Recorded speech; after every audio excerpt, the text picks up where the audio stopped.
Vamos agora, então, aprender a usar vários seletores do jQuery.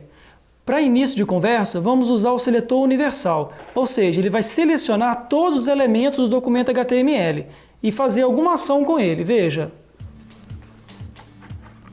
Vamos começar declarando as nossas funções dentro de function, dessa forma.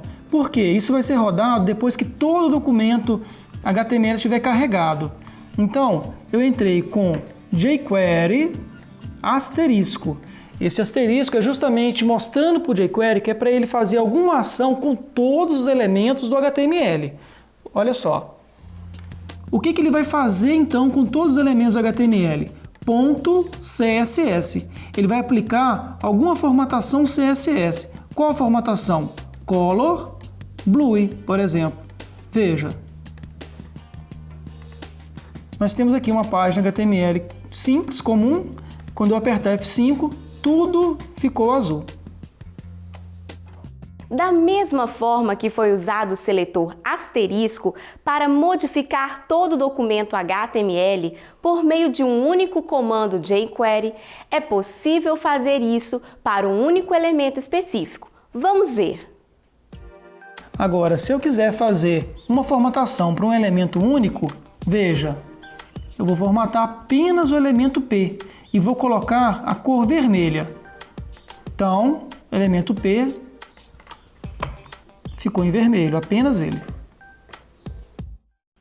Como o jQuery foi desenvolvido para facilitar a sua vida, agora vamos acessar os elementos HTML por meio de seus atributos ID, Class e Name. É possível também com o jQuery utilizarmos o ID do elemento. Veja, ID vermelho. Então vamos pegar apenas o elemento H1 que tem o ID vermelho. Neste caso é o título principal. E o que vamos fazer com ele? .html. O .html é um método do jQuery para acrescentar algum código HTML em algum elemento, por exemplo. Neste nosso exemplo, no elemento H1 que está com o ID vermelho. Veja, ID vermelho. Vamos modificar o valor HTML dele por mudou.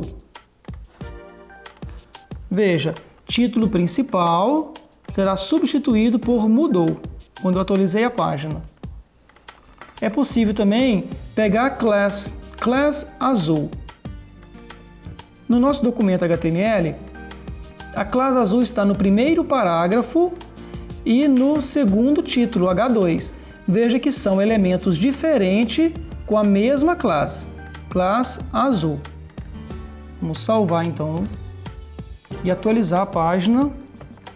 Veja, ficou escondido tanto o primeiro parágrafo e o segundo título. Agora, vamos selecionar um elemento HTML pelo name. Veja, vamos selecionar então um input com um name e-mail. O que no HTML existe um input com um name e-mail? Veja, é este elemento aqui. Nós vamos selecioná-lo e vamos substituir o texto que está lá, por exemplo, para PPP. .val, ou seja, o elemento input, o valor dele